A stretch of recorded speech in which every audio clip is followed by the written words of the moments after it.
Welcome back नाजरीन। Break पर जाने से कबल बात हो रही थी भारत कशीदगी और जो है मुमकिन जंग के हवाले से कि ये रवायती जंग में तब्दील होती नज़र आ रही है। नज़र आ रहा है कि कशीदगी में इजाफा होता जा रहा है और जिस तरह के बैनुल अक़वामी जो दुनिया है उसे मुदाखलत करनी चाहिए उस तरह की उनकी मुदाखलत नज़र नहीं आ रही। सिर्फ बयानबाजी से आगे सालसी का किरदार अदा करते नज़र नहीं आ रहे। यासिर साहब, एक खबर ये भी अभी कुछ देर पहले गर्दिश कर रही थी कि कल एक वफद जो है सऊदी अरब का वो पाकिस्तान आ रहा है। हमने देखा ईरानी वज़ीर ख़ारजा ने पहले पाकिस्तान का दौरा किया, यहाँ पे मुलाकातें की, उसके बाद आज उनका त्यारा भारत में लैंड होने की इत्तला मिली है कि वो भारत गए हैं, वहाँ के उन्होंने जो है लोगों से मुलाकातें की हैं। तो सफारती जो आप समझते हैं कि ये इस कशीदगी को कम करने या ख़त्म करने के लिए सफारती सतह पर क्या मस्बत पेशरफ्त हो रही है? देखिए काशिफ, हमारा सफारती जो सफ़र है बड़ा मजबूत इस टाइम जा रहा है। पहली दफ़ा ऐसा हुआ है कि हम सफारती तौर पे भी बड़ा अच्छा खेल रहे हैं। आप जो बात कर रहे हैं, चाइना ने कल उसके जो ऑफिशल्स हैं उन्होंने आके बयान दिए हैं कि अगर आप कहें तो हम आप दोनों में सालसी का किरदार अदा करने के लिए तैयार है। अमेरिका ने कहा है कि सालसी का किरदार अदा करने को तैयार है, लेकिन ये जो मोदी सरकार है इसके दिमाग पे जंगी जुनून सवार हुआ है। वो एक छोटे से सूबे बहार को के इलेक्शन जीतने के लिए वो ऐसी घटिया हरकत कर रहा है कि शायद इससे, मैं आपको बता रहा हूँ कि इस टाइम जो मामलात चल रहे हैं, ये जो है ना, ये डंडे खाने वाली कौम है। सही। और अब जो पाकिस्तानी सुपर सलार ने योम तकबीर के नाम से जो मिशन शुरू किया है, अल्लाह अकबर के नाम से, ये करना पड़ेगा। ये है वो पंजाबी की कहावत है, 100 छितर ते 100 गंडे। ये है 100 छितर 100 गंडे खाने वाली कौम। इन्होंने मार भी खानी है और माफिया भी मांगनी है। आपने देखा 6 और 7 की जो दरमियानी शब थी, जब पाकिस्तान ने इन पे चढ़ाई की, सिर्फ जवाबी कार्रवाई, अभी तक हमने हमला नहीं किया कोई भी, अभी हम तो जवाबी कार्रवाइयों पे हैं। तो इन्होंने सफेद झंडे कर लिए कि अल्लाह का वास्ता माफ़ी दे दो, असी कई जगह फंस गए हैं। आपको पता है कि कई इनके जो बॉर्डर्स के करीब जो इनके इलाके थे जहाँ इनके मोर्चे लगे हुए थे, वहाँ फौजी अपनी जूतियाँ छोड़ के दौड़ गए थे, बंदा ही कोई नहीं था। और ये गलत फहमी है, मोदी कमरे में बैठ के बयानबाजी कर रहा है कि ये हम बड़े मजबूत हैं। अगर इतने मजबूत होते तो जंग के आखिरी टाइम जब इन्होंने हमला करना था, इनके वाइस जो एयर मार्शल था वो इस्तीफा देता। इनके 3 जनरल इस्तीफा देकर चले गए, इनके कई फौजी हथियार छोड़ के चले गए। देखें, ये बुजदल कौम है, ये पेशाब पीने वाली कौम है, ये वटो ईंटों को मारने वाली कौम है। ये क्या कर सकती है? ये कुछ भी नहीं कर सकती। ना इनको पता है कि ज़िंदगी क्या है, गोश्त ये नहीं खाते, घास फूस खाने वाली कौम है। ये असल में ये वो कौम है, ये जो मतलब आप यकीन माने कि इनके पास कोई चीज़, कोई सोच, कोई समझ नहीं है, कोई आइडियालॉजी नहीं है। ये बस लगे हुए हैं कि भाई हम ये कर देंगे, वो कर देंगे। टीवी में मदारी लगाई हुई है, बांदर बनाया हुआ है मोदी को। एक वज़ीर आज़म कैसे टीवी पे चलने वाले जो एक मदारी है उसके ऊपर चल सकता है? आपको पता है कि इंडिया की अवाम क्या कह रही है? इंडिया की अवाम ये कह रही है कि इतना बेवकूफ़ वज़ीर आज़म है कि इंडिया के जो टीवी चैनल्स हैं, मीडिया है, उन्होंने इसको गर्म किया और ये गर्म हो गया। देखो, आप ये बात देखो कि ये जो जंग का सिलसिला बना है, ये जो जंग का तबल बजा है, ये कोई आम बंदे ने नहीं बजाया, इंडिया मीडिया ने बजाया। झूठ बोल बोल बोल बोल वो वहाँ बैठे हुए हैं और उन्होंने तबाही निकाल दी है। उनको पता ना कोई चीज़ का पता, ना आगे पता, ना एथिक्स पता है, जर्नलिस्ट क्या है, जर्नलिज्म में क्या करना है, ना उनको कुछ पता। वो वहाँ बैठते हैं, जो उनके दिल में आ रहा है वो भौंक रहे हैं। ऐसा नहीं होता। और आप ये बात को ज़हन में रखें कि पाकिस्तान बहुत जवाबी, जो पाकिस्तान की फ़ौज है ना, वो उन्होंने सिर्फ अभी डिफेंड मूड पे है। वो पाकिस्तान को भी डिफेंड कर रहे हैं, पाकिस्तान के जो बॉर्डर है उनको डिफेंड कर रहे हैं। अभी तो कार्रवाई की ही नहीं है। आपने कहीं देखा है आपके ISPR ने 3 आगे प्रेस कॉन्फ्रेंस की हैं? वो ऐसे लग रहा है कि आपको लगा कि उनके चेहरे पे कभी खौफ देखा है? आपने अपनी आवाम के चेहरे पे खौफ देखा है? आप इंडिया चैनल लगाए, उनकी खौफ की हद देखे कि कल का ब्लैकआउट किया, वो एक पार्क में बैठाया हुआ है, बच्चे रो रहे हैं, दूध नहीं मिल रहा, पानी नहीं मिल रहा, रो रहे हैं, और वहाँ पे उनको कहीं कहाँ पे उनको घसेड़ रहे हैं। मतलब अल्लाह के बंदे को खुदा का खौफ करो। आप समझते हो कि वो अवाम उनके साथ खड़ी होगी जिनको घरों से बेदर कर दिया? अभी हमने कुछ किया नहीं, अभी तो हमने कुछ कहा नहीं। अभी तो हमने सिर्फ बातें की हैं कि हम ये कर सकते हैं, तो उन्होंने 18 शहर खाली कर दिए। दिन में कोई 200 दफ़ा वो अवाम को वो सायरन बजा तो कभी क्या बजा, वो तो बता रहे हैं कि जंगी हालात हैं, ये होगा तो ये आपने करना है, ये होगा तो आपने ये करना है। आप देखें कि यहाँ पे और वहाँ के हालात बहुत मुख्तलिफ हैं। यहाँ पे जैसे बताया कि अभी जो ड्रोन हमला हुआ, लोग पीछे गए हैं, वहाँ देखने गए हैं, सेल्फियाँ खिंचाते रहे हैं। उन्होंने तो यही समझा कि उसमें शायद कोई इन्होंने एक्ट्रेस भेजी है ड्रोन हमले में, लोग इस तरह जा रहे थे। आप यकीन करें, वो ऐसे लग रहा था कि उन्होंने कोई एक्टर उसमें बैठाई है। मैं हैरान हो गया जब वो ड्रोन गिरा तो लोग जनाब कहाँ से वो तो देखने जा रहे थे, वो होता गया। तो ये उस कौम से पंगा लेंगे भाई। वो अफगानिस्तान के मुसलमानों ने जो यहाँ के सुपर पावर है उसको धूल चटा दी, वो फिर वहीं खड़े। रशिया जब सुपर पावर थी तो हम यहाँ से जाके रशिया के साथ टुकड़े करके वापस आ गए। आप अपनी जंगें तो गिने, आप इंडिया से ये चौथी जंग करने लगे। रशिया से आप एक जंग रशिया से कर चुके हैं। आपको तो जहाँ दिल मिलता है आप तो देखें, हमारी फौज से ज़्यादा हमारी वाम तैयार है जंग के लिए। वो मैं वो एक वो मीम देख रहा था तो उसमें वो कहती हैं कि जी मेरी फुप्पो नाराज़ हो गई है, उन्होंने कहा मुझे बताया नहीं जंग लग गई है। तो ये वो कौम है, उनसे ये क्या लड़ेंगी, क्या वो झगड़ा करेंगी, क्या वो क्या कहते हैं वो पंजाबी कहावत नंगी नहाएगी कि तन जोड़ेगी की। ये ख्वाब ख्यालियाँ हैं। ये अल्लाह से डरें, ये वो जिसको भगवान मानते हैं उनसे डरे।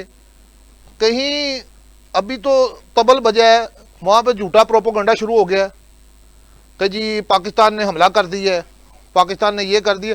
अभी कुछ किया नहीं। वो जिस तरह बाबर भुट्टो ने कहा ना, कांपे टांग रही हैं, उनकी कांपे टांग रही हैं। मैं जैसे साहब आपका पॉइंट ऑफ व्यू आ गया। चौधरी साहब, क्या लगता है आपको कब तक पाकिस्तान रिस्पॉन्ड बैक करेगा, कितने घंटों तक?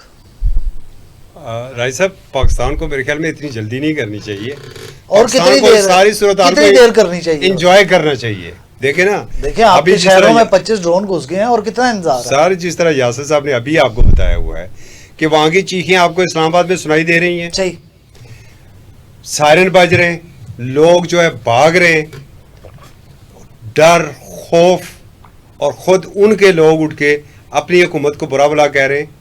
तो पाकिस्तान तो अभी सारी सूरत हाल को एंजॉय कर रहा है। फिर देखें, पूरी दुनिया में पाकिस्तान का जो इस बार मैच किया है ना, जरा आप उसके ऊपर गौर करें। पूरी दुनिया पाकिस्तान को एक रिस्पॉन्सिबल स्टेट के तौर पर तस्लीम कर चुकी है। वो इकरार कर रही है कि पाकिस्तान ने इंतहाई जिम्मेदारी का सबूत दिया है। अमेरिकन का आप देख लें, आज भी उनके सेक्रेटरी खारजा ने जो टेलीफोन किया है, गुफ्तगू हुई है। अच्छा, बाकी दुनिया की जितनी भी स्टेट हैं वो भी मुसलसल इसमें लगी है। देखिए, पाकिस्तान की तैयारी मुकम्मल है और अब मैं तो हर वक्त खैर पर उम्मीद हूँ, क्योंकि मुझे पता है अल्हम्दुलिल्लाह सुम्मा अल्हम्दुलिल्लाह ये कलमे के नाम पर ये मुल्क बना था। और मेरे समेत हर शहरी ये चाहता है कि वो कब वो लम्हा आए कि हमें शहादत नसीब हो। हमारा तो जज्बा ये है। जब आज अफवाज पाकिस्तान के तर्जुमान ने ये बात की कि जब हम रिस्पांस देंगे तो हम नहीं बताएंगे, फिर दुनिया बताएगी। सर, रिस्पांस पाकिस्तान देगा और पाकिस्तान ने हर सूरत देना है। ये किसी की भूल है कि दरमियान में कोई पड़ जाएगा, कोई माफ़ी तलाफ़ी हो जाएगी। मोदी जी सरकार जैसे आज वो राजनाथ, देखे एक इंडिया का मकरवा चेहरा, ज़रा आपने ये देखा है, इतना झूठ बोलो कि दुनिया को वो सच लगे। अपनी प्रेस कॉन्फ्रेंस में कह रहा है कि जी वहाँ पर तो हमने दहशत गर्दों को मारा है। और भाई वो मासूम बच्चे जिनकी फुटेज, जिनकी तस्वीरें पूरी दुनिया ने देखी हैं, वो 3 साला, वो 7 साला, वो 5 साला, वो आपको दहशतगर्द लग रहे थे। आप कहते हो कि हमने किसी बेगुनाह को नहीं मारा, तो क्या वो जो थे वो उन्होंने जाके तो लाल किले के ऊपर अटैक कर रहे थे या लाल किले के ऊपर झंडा लगा रहे थे वो मासूम बच्चे? इस हद तक वो झूठ बोल रहे हैं।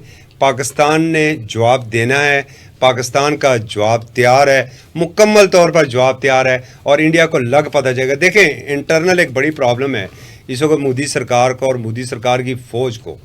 जो सिख रेजिमेंट है ना, उसके ऊपर इस वक्त बड़ा प्रेशर है। और इंडिया की जो जंग है ना, बिलखुसूस अगर पाकिस्तान के साथ, अगर माजी की भी आप थोड़ी सी हिस्ट्री का आप चेक कर लें कि ज़्यादातर फ्रंट के ऊपर सिख रेजिमेंट होती है, 6 बाई ज़्यादा होते हैं। अच्छा, एक तो उनका वही गोल्डन टेम्पल का गुस्सा उनका ऑलरेडी, फिर उनके मुसलसल सिख रहनुमाओं की पूरी दुनिया में टारगेट किलिंग, भारत के अंदर टारगेट किलिंग, जब दिल चाह वहाँ पर सिखों के ऊपर गोली चला दी, जब दिल चाह उन्हें दीवार से लगा दिया। तो सिख रेजिमेंट जो है ना वो भी बददिल है, वहाँ पर वो उस तरीके से जंग में शामिल नहीं होना चाहती है, ना ही वो हो रही है जिस तरीके से माजी में वो रही है। और ये एक बहुत बड़ा डर और खौफ जो है वो मोदी सरकार को है। देखिए वहाँ से आवाज़ें क्या उठ रही हैं, नहीं जी पंजाब के बॉर्डर के ऊपर क्यों, अगर ये जंग लड़नी है तो गुजरात के बॉर्डर के ऊपर ले जाएं। अब ये बड़ी या कश्मीर के बॉर्डर पर लड़े हैं, या कश्मीर के ऊपर लगे, ज़्यादा फोकस उनका ये है कि गुजरात के ऊपर लड़े। क्यों कि ये मोदी ने अपने इलेक्शन जीतने के लिए जंग शुरू की है, तो जो अगर भुगते तो मोदी भुगते, पंजाब को ये ना भुगतना पड़े, ये एक सबसे बड़ी वजह है। सही जो साहब आपका पॉइंट ऑफ व्यू आया। मैं डिप्टी साहब, ये जो जंग का माहौल बन चुका है, अब तो वी आर इन वॉर, हम अब जंग की हालत में हैं, तो आपको क्या लगता है कि मौशी तौर पे क्या पाकिस्तान की प्लानिंग होनी चाहिए इस हवाले से, मईशत के हवाले से क्या प्लानिंग होनी चाहिए, और मुस्तकबिल में आप क्या देख रहे हैं चीज़ों को? काशिफ साहब, आज मैं आपको एक बहुत बड़ी पुरानी बात बताता हूँ। बुनियादी तौर पे पाकिस्तान की जो मुआशी स्ट्रेटजी है उसमें और जो मोदी की मुआशी स्ट्रेटजी है उसमें बड़ा फ़र्क है। हमारे पास जो मुआशी स्ट्रेटजी है वो, क्योंकि आपको पता है कि एक वक्त था, मुझे अच्छी तरह से याद है कि जब पहली बार अफ़गान और वार शुरू हुई थी तो उसके बाद फिर एक स्ट्रेटजी बनाई गई थी कि जी वो पैसे जो थे वो कैसे जा रहे हैं, किस तरह से जाते हैं, मुजाहिदीन के पास क्या प्रॉब्लम था। तो उनको पता चला था कि जी पाकिस्तान के पास एक बहुत बड़ी इकोनॉमी है जो कि अनरजिस्टर्ड है। और दूसरी बात मैं आपको बताऊं कि मोदी ने ये जो शुगर कोटेड पाकिस्तान के ऊपर ये जब एक बेगुनाह जंग मुसल्लत की गई थी आज से 20 साल पहले, उस जंग के नतीजे में पाकिस्तान में जो फॉरेन इन्वेस्टर्स थे वो बहुत कम हैं और वो सारे के सारे यहाँ से गए थे बांग्लादेश और भारत। अब पाकिस्तान के ऊपर जितनी मर्जी एक वावेला कर लें, जितनी मर्जी चीख पुकार कर लें, पाकिस्तान की जो मौजूदा मीशत है इसने आगे ही जाना, इसने पीछे नहीं आना, क्योंकि ये ग्राउंड रियलिटी की बुनियाद पर खड़ी हुई मीशत है, इससे नीचे नहीं जानी मीशत। हिंदुस्तान की सारी शुगर कोटेड मीशत है। हिंदुस्तान ने पूरी दुनिया में वावेला मचाया, पूरी दुनिया में एक प्लानिंग के तहत उन्होंने अपने वो बनिए भेजे जिन्होंने सारी दुनिया की जो बिज़नेस कम्युनिटी थी उनको ना सिर्फ उनके साथ सफारतकारी के ज़रिए बल्कि उनको और कई लालच देके वो सबको हिंदुस्तान लेकर गए थे। इस वक्त जब जंग की हालत हुई है तो मेरे ही इतलात के मुताबिक आधे से ज़्यादा जो फॉरेन इन्वेस्टर्स थे वो तो हिंदुस्तान छोड़ के वापस जा चुके, जो बाकी बचे वो भी चले जाएंगे। पाकिस्तान की ये जो मौजूदा मीशत है ये कभी भी ख़राब नहीं होगी। आपको याद होगा एक ज़माना था जब खुद अमेरिका की 7 से 8 बैंक करप्ट हो गई थी और वो दिवालिया डिक्लेयर हो गई थी। पाकिस्तान दुनिया का वाहिद मुल्क था जिसकी कोई बैंक कभी दिवालिया डिक्लेयर नहीं हुई। उसकी वजह ये है कि पाकिस्तान की जो एक लोकल इकोनॉमी है, जिसको आप कहते हैं हमारे जो किसान हैं, हमारा जो परचून वाला दुकानदार है, हमारे जो बाकी लोकल कम्युनिटी के जो दुकानदार, ये ज़्यादा बैंकिंग और मामलात की तरफ नहीं जाते, जिस वजह से हमारे जो रिजर्व्स हैं वो दुनिया को नज़र नहीं आते। लेकिन पाकिस्तान के पास जो कैपेसिटी है वो मेरा ख्याल है कि भारत के मुकाबले में कई गुना ज़्यादा है। इसका अमली मुजाहरा ना सिर्फ हमने देखा है बल्कि सारी दुनिया देख चुकी है कि जब एक ज़माने में पाकिस्तान के खाते में डाल दी गई थी ये दुनिया की मुख्तलिफ एजेंसीज़ का जो एक घनौना किरदार था, उसकी सारी जंग पाकिस्तान के गले में डाल दी गई थी, तो उस वक्त दुनिया को समझ आ गई थी कि पाकिस्तान के सेहत पे कोई असर नहीं पड़ा था।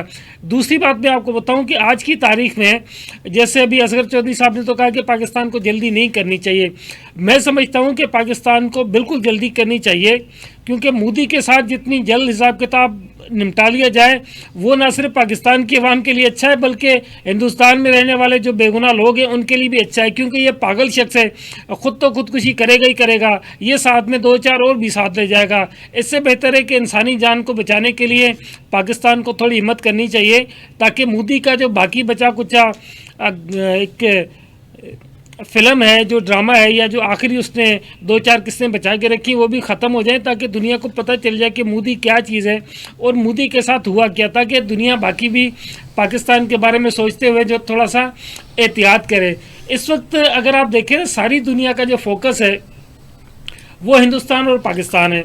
अब इसमें पाकिस्तान की जानिब से मुसलसल ये कहा जा रहा है कि जी हमने बड़े तहम्मुल का मुजाहरा किया, हमने बड़े तहम्मुल का मुजाहरा किया, और वो हर तीसरे दिन कोई ना कोई नया ड्रामा, हमने ये कर दिया, हमने वो कर दिया।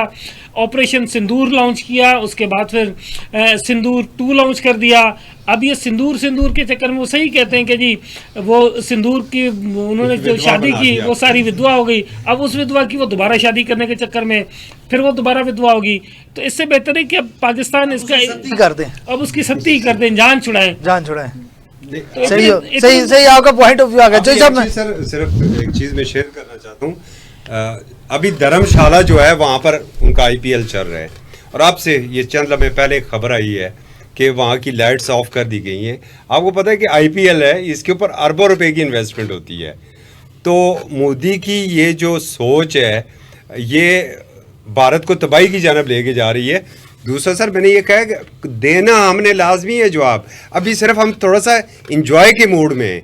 देखें ना IPL चल रही है, अचानक लाइट बंद हो गई। अब पूरी दुनिया की एक न्यूज़ बन गई है ना कि जो धर्मशाला के अंदर IPL का आज जो मैच हो रहा था, पाकिस्तान का इतना खौफ हुआ कि ग्राउंड खाली करवा लिए कि फ्लड लाइट्स वहाँ पर बंद कर दी गई। तो इस सूरत हाल को हम एंजॉय करना चाहते हैं, बाकी जवाब देंगे और डंके की चोट के ऊपर जवाब होगा, दुनिया देखेगी। एक मिनट मैं बताऊं कि इससे पहले ना यासिर साहब ने कहा था कि मैं चाय पीने का शौकीन है, तो मेरा ख्याल है कि मोदी पहले बेचता था चाय, और ये बेहतर होगा कि हम मोदी के पास ही चले, उसको कहे तू असल काम पे आ जा, चाय वाय बना हमें पिला, ताकि हम उस लाल किले पे झंडा लहराने का शौक भी पूरा कर लें और यासिर साहब की चाय पीने का शौक भी पूरा हो जाए। यासिर साहब, आपको नहीं लगता कि ये जो ड्रोन अटैक्स आज भारत ने किए हैं और ये एक पैनिक सिचुएशन क्रिएट करने के लिए कि लोगों में खौफ और रास इनके शहरियों में पहले, शायद इस तरह की वो स्ट्रेटजी प्लान कर रहे हैं? देखिए उन्होंने ये जो ड्रोन प्लान किए हैं, देखें उनको वो ना काफ़ी पैनिक हुए में, खुद जो उनका राइफल त्यारा गिर गया है उससे वो पैनिक हुए में अपनी अवाम को सिर्फ उन्होंने उनके दिमाग को चेंज करने के लिए किया है कि नहीं हमने दूसरा वो क्या है इनका संदूर मंदूर 2 शुरू कर दी है। अब पहले तो आप यकीन करें कि बैनुल अक़वामी लोग ये पूछ रहे हैं संदूर चीज़ क्या है। अब उनको ये भी सफाई देने लगी है कि संदूर है क्या। देखिए लोगों को यही नहीं पता संदूर 1 संदूर 2, मतलब इनको ना शौक है वेब सीरीज बनाने का। वो सीज़न 1 सीज़न 2 सीज़न 3, 1 फ्लॉप हुआ 2 बना दो, 2 फ्लॉप होती 3 बना दो। तो इस बात पे मैं आपको ये बहुत मेरे पक्के ज़राए से आपको मैं ये बात बता रहा हूँ कि चंद लम्हे ही रह गए हैं, चंद घंटे कर लें, इतना भरपूर जवाब पाकिस्तान फ़ौज से मिलेगा कि इनको अपनी नानी याद आ जाएगी। ये जो मोदी जो घटिया आदमी है ये सारी ज़िंदगी पाकिस्तान की तरफ देखेगा नहीं, और वो वक्त बहुत नज़दीक आ गया। मैं आपको दिनों की नहीं, मैं घंटों की बात कर रहा हूँ। और ये इतना सरप्राइजिंग होगा कि इनको पता लगेगा कि पाकिस्तानी आर्मी, आप यकीन करो इनको नींद नहीं आ रही जनरल आसम मुनीर का नाम सुन के। पहले 10 दिन ये उसको मौलाना कहते रहे हैं, उसके बारे में क्या कुछ कहते रहे हैं। तो वो बड़ा जो है दीन का पक्का इंसान है, कलमा गो है, हाफिज़ कुरान है। तो ये सोच रहे हैं, अगर ये सारे ये सोच रहे हैं कि ये उसको कुछ नहीं कहेगा, वो उसको पता है जहाद किसको कहते हैं, उसको ये भी पता है कि जवाब कैसे देते हैं। हम ठीक है, हम कहते हैं जंग ना लड़ें, लेकिन मुसलमान पे जंग मुसल्लत हो जाए और वो जवाब ना दे, ये मुमकिन नहीं है। हम वो कौम है कि फ़लस्तीन में ना हथियार है ना असला है, पूरा मुल्क तबाह कर दिया है। आज भी फ़लस्तीन का एक बच्चा भी खड़े होके जंग के लिए, शहीद होने के लिए तैयार खड़ा हुआ है। आप कश्मीर को देखें, ये कौन सी भूल भुलैया में ये जो 5-7 लाख का कश्मीर है इनका आज़ाद कश्मीर, ये उसको नहीं संभाल पा रहे। और ये बड़ा सरप्राइजिंग टाइम है। बस आप घड़ियों की सुइयों की तरफ देखना शुरू कर दे, काउंटडाउन शुरू हो गया है इंडिया में।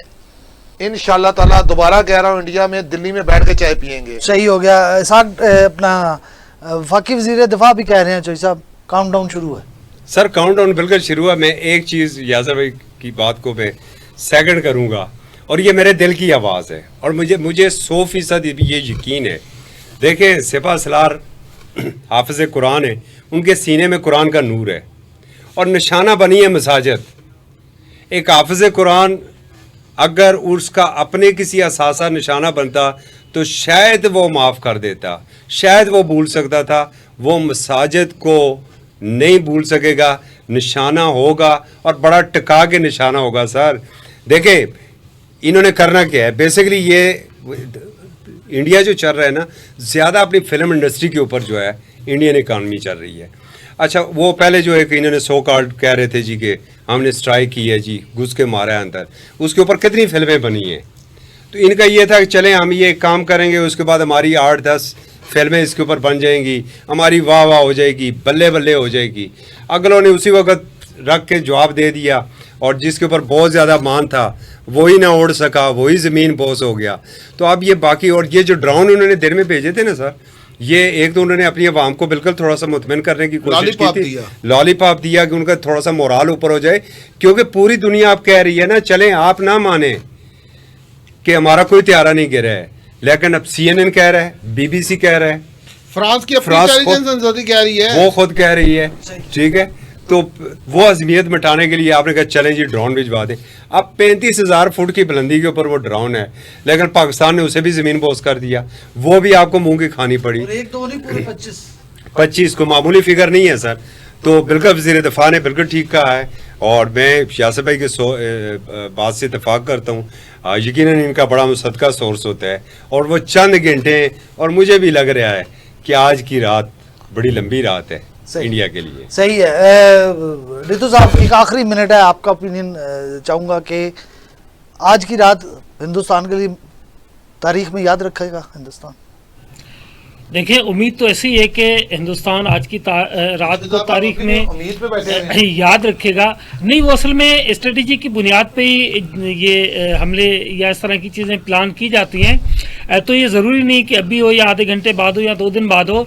लेकिन असल बात जो मैं थोड़ी देर पहले वैसे भारत ने भी तो 2 हफ्ते लगाए ना पहलगाम का इल्जाम लगाने के बाद अपनी प्लानिंग करने में और चीजें करने में। ये वो सुपर सलार है जिन्होंने जिना हाउस पे हमले करने वालों को नहीं छोड़ा।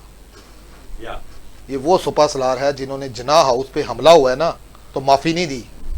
तो जो पाकिस्तान का बानी है उस पे, उसके घर पे हमला करने वाले को इस इंसान ने माफी नहीं दी। तो जिन्होंने मस्जिद पे हमला किया है ये उनको माफी देगा? ऐसे ही है। देखिए, मस्जिद पे हमला हुआ है और उसमें बिलाशुबा कुरान की बेहुरमती हुई है, और इसके हवाले से माफी की तो कोई गुंजाइश नहीं बनती। और अल्लाह करेगा तो इंशाल्लाह आज जो है ना वो सुबह हम जश्न मनाएंगे। बिल्कुल ठीक है। यहाँ पे बड़ा सलामत जी, आप उस मस्जिद का, पूरी मस्जिद टूटी, अल्लाह का नाम उसी तरह सलामत था, यहाँ से आप अंदाजा लगा। सही हो गया। हमारे पास यहाँ प्रोग्राम का वक्त खत्म हो गया। जाते जाते सिर्फ मोदी सरकार को इतना पैगाम देंगे, आज की रात हम तो हमारे मुहाफिज जब सरहद पर खड़े होते हैं हम बड़ी सुकून की नींद सोते हैं। हमें पता होता है हमारी हिफाजत करने वाले वो रेगिस्तानों में, समुद्रों में और पहाड़ों की चोटियों पर खड़े होकर हमारी हिफाजत कर रहे हैं, और बिल्कुल हम सुकून से नींद सोते हैं। आपके शहरी आज रात सुकून से इंशाल्लाह नहीं सोएंगे, और आपको पता लगेगा कि ईंट का जवाब पत्थर से कैसे दिया जाता है। और जैसे हमारे DGISPR ने कहा, इसकी गूंज पूरी दुनिया सुनेगी। इसके साथ ही अपने मेज़बान राजा काशिफ को इजाज़त दीजिए। अल्लाह हाफ़िज़।